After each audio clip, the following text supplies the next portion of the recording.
Hey guys, it's another episode of How We Made It here at Let It Fly Media. I'm Tom Martin, this is Billy Quach, our creative director, and we're talking about our video for Samara Road, Lightwell. This is a building in downtown Kansas City. We wanted to kind of put together a story behind renovating a massive building. You've probably passed by it a few times, but now you're going to know more about what's going into it and how it's affecting the downtown area. So here's the video, we're going to break it down right after. We have been observing this building for the last 5 years.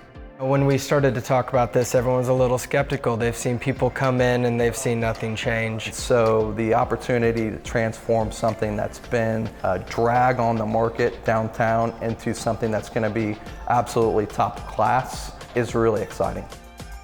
Lightwell again is addressing putting the right kind of space in the right location. The intersection of 12th and Main is really the heart of downtown, the heart of the city. So why Lightwell? You know, was really the idea of taking advantage of this location. The cool thing about Lightwell is its scale and size. It gave HOK really permission to do things in a big way. We have 700,000 square feet. That allows us to provide amenities that are above and beyond what you'd find in a boutique office building.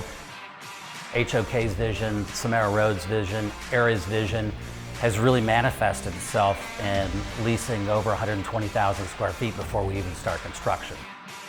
It will absolutely set the bar for the office environment, not just downtown, but in the entire metro area.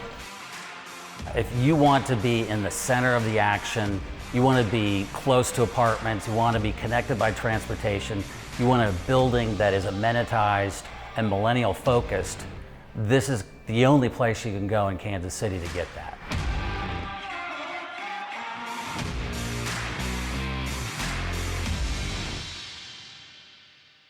All right, Billy. Yep. So we do a lot of these videos, especially in commercial real estate, where we take a building, and I had driven by Lightwell a lot. I've lived here for 3 years now.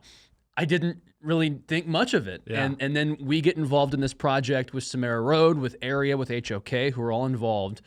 And it's really cool to learn about what's going into it, what it's going to be. How did you first get involved with this project? How did we get involved with this project? Kind of take me through that process. Yeah, so this was one of my first big projects when I joined Let It Fly Media a year ago. And Happy 1 year anniversary, yes, by the way. Thank you very much. Yes, sir. And I think it was my first or second week, Andrew was like, hey, you want to go to a meeting? We have a meeting with like our real estate people, Area. I was like, yeah, sure. First meeting, let's go. And we walk in, and the first person we meet is Ian from Samara Road. And he just kind of was asking us a lot of questions about what we can do. And Ian's the founder and principal Ian's there. the founder and principal of Samara Road, and awesome dude. Yeah. And just, kind of almost barraged us with questions about, videos, how much it costs. And I was very unprepared. I was like, is this how this normally goes? And Andrew was like, oh yeah, this, and this. And then Ian was like, all right, I have a project in Memphis and I need you there yesterday. And I was like, all right, let's go to Memphis. So you just hit the road, yeah. And we have pulled up the video that you shot. This was no interviews. It was just taking a building that was being converted. But I love this video. I think it turned out well. It was my first solo project. So I was literally, next thing I know, driving to Memphis on my own to shoot this building. Like, no idea what, I had some idea, but I just left the Chiefs. I just joined Let It Fly Media. You're like, what am I doing? This was like the first thing I'm doing. And it was awesome. It was a dope experience. And it was a fun video shoot. And that was kind of our first tester with Samara Road and Ian. And that kind of greenlit us for Lightwell. Mm-hmm. So that got us working with Area, HOK, and everybody else. And they loved the Memphis stuff, and that immediately was like, all right, let's do Lightwell. I think the coolest thing about the Memphis video is on big projects, especially in real estate, I want to know what's happening with this building. There might be a sign out front that says, hey, gonna be this in 2 years, to show the construction, to show that, hey, things are happening, and to have the text, which was awesome, by the way, on that, kind of tell you a story about. I thought that was really cool.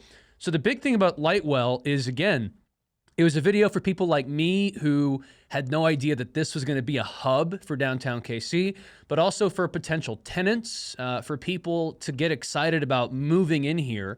One of our clients, Backlot Cars, moved into Lightwell. They love it. They're high up, and I think they're like the 15th floor or something. So when you're putting together this video, Billy, you know, what was one of the main objectives that you wanted to get across for Samara Road to be able to use the video?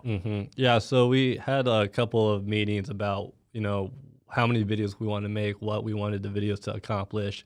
And one of the main goals of the video was to show that this is happening. Like, according to Tim and Area, like, people have tried to renovate this building for many years, and it just never actually happened. No one actually started construction, but for the first time ever, Area and Samara Road and HOK were actually going to do actual construction and renovate this thing into this next level thing. And they wanted to show, like, we have boots on the ground where this is going to be a thing that's going to be here next year. It's real. And obviously it was Samara Road who was helping fund this project, but we actually had shoots with Area and HOK as interviews. And one of my favorite parts of the video is how you frame these, specifically in the Area and HOK offices.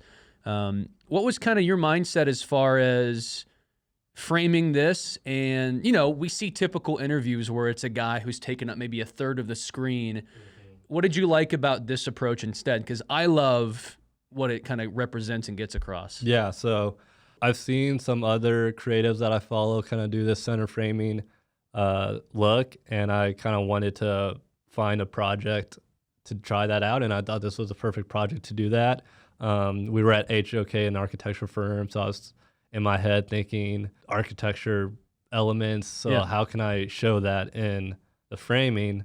So I wanted to, and they had a cool office, like a very open space office with, you know, these awesome long tables and boards where they had all their pictures on and whatnot. So I wanted to kind of show that, as well as just make it visually and aesthetically pleasing. What kind of lighting on that shot, by the way? Honestly, think we had no lighting. Really? I think that was from the window to on the left, out of frame. Okay. That was doing that. We might have brought lights just in case. Yeah. But we might have gone with no lighting for both sets. I think these offices have a lot of natural lighting, and I like to use natural lighting as much as I can. One of the things I love about this video, Billy, and like you mentioned, it is a way of showing, hey, it's real, it's happening. I think in some cases, people have always wondered, especially in corporate America, how do we take what we do and make it look cool in a way? And when you're shooting a lot of these, you know, meetings, or when you're shooting things that otherwise seem pretty mundane, how do you go and approach trying to make those things not just look cool to look cool, but also look, like you said, pleasing, engaging in a way that someone wants to watch something like this? Yeah, so B-roll is always a huge important aspect when it comes to creating videos. And prior to this project, I kind of didn't really know what we could show to visually tell the story. Everything kind of just happened on the spot. For example, we showed up to the HOK offices, and, you know, they said they would have a board laid out with all their renderings and pictures and laid out. And then they also had this table full of, like, the materials that they were going to use. Yeah. So I was like, all right, can we, like, grab a couple of your coworkers, and can you just, you know, point things out, talk amongst each other, and kind of just fake like you're, you know, touching things and stuff they'd otherwise do. Yeah. But in this case, we need to recreate. Yeah. So it was fun to, like, try to recreate a meeting, and I always like to get my subjects to just interact with each other and, like, show movement to make it a little bit more interesting. And I think, you know, we did a really good job of just showing people collaborating. And even at Lightwell itself, we met there to get some B-roll shots, and it was representatives from Area, from HOK, and they were like, all right, what do you want us to do? And I was like, well, let's just walk around and, you know, pretend like you're touring the place. And whenever I can introduce movement into the B-roll, I think it makes it more moving, literally. Last thing, I mean, you're coming from the Chiefs straight to this. So you're going from shooting football players, you're going from shooting, like, action-packed stuff to this. But You seem to like it. You seem to have done well with it. You know, what's it like going from football to shooting people in meetings?